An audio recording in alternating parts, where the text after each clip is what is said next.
પ્રદ્યુમન કુમારનો જન્મ। એક વખત રૂકમણીએ સ્વપ્નમાં શ્વેત વાદળની ઉપર રહેલા વિમાનમાં પોતે બેઠેલી હોય તેવું જોઈ કૃષ્ણને કહ્યું, તમારો પુત્ર થશે।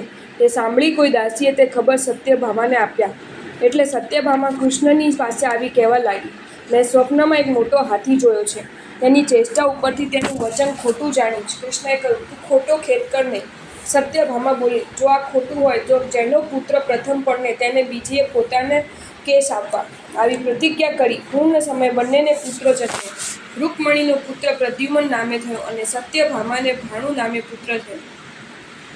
પૂર્વના વેળથી ધૂમકેતુ નામનો કોઈ દેવ રૂકમણીનો વેશ લઈ કૃષ્ણ પાસે આવી પ્રદ્યુમનને લઈને વેતાળીએ ગીર પર ચાલ્યો ગયો। ત્યાં એક તંગશિલા ઉપર તેને મૂકી દેવ અંતર્ધાન થઈ ગયો। તેવામાં કાલસંવર નામનો કોઈ ખેચર ત્યાંથી નીકળ્યો। તે બાળકને લઈને પોતાના નગરમાં આવ્યો। તેને કનકમાળા નામની પોતાની પત્નીને પુત્રપણે અર્પણ કર્યો અને આજે મારે પુત્ર થયો એવી નગરમાં ઘોષણા કરાવી। ત્યાં પુત્રવત પ્રીતિથી લાલન પામતો તે કુમાર મોટો થયો।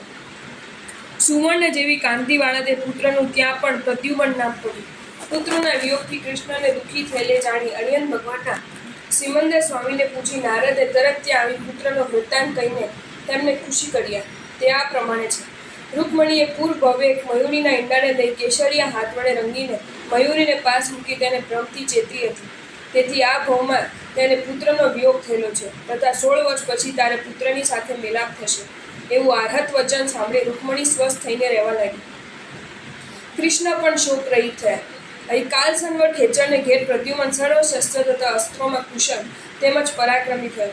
અનુક્રમે યૌવન પામ્યો। સુંદર યૌવન વયવાળા પ્રદ્યુમનને જોઈ તેની રક્ષક માતા કનકમાલા સવિકારી વચનો વડે તેને કહેવા લાગી, હે મહાભાગ, મારું શરીર કામદેવ રૂપ દાવાનળથી તપી ગયેલું છે। તેને તારા શરીરના સ્પર્શરૂપ અમૃતથી સત્વર શાંત કરો।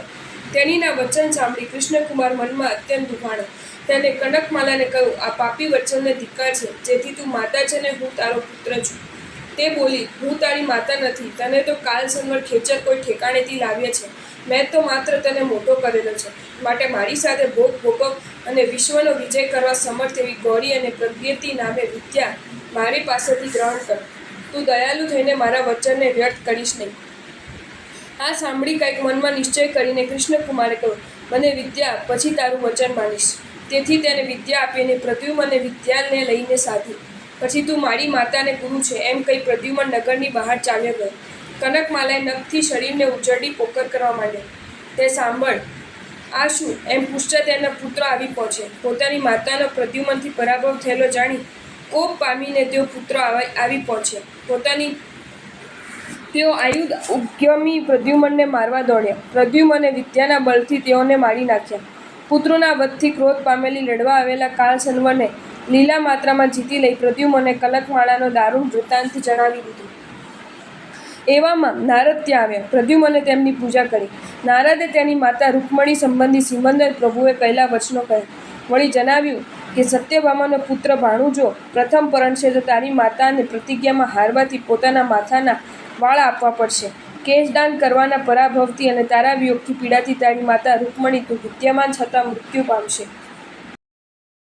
જો તમને આ વિડીયો ગમ્યો હોય તો આ વિડીયોને લાઇક કરો અને શેર કરો અને આવા જ નવા વિડીયો જોવા માટે જૈન ફેક્ટ્સ એન્ડ સ્ટોરીઝની ચેનલને સબસ્ક્રાઈબ કરો।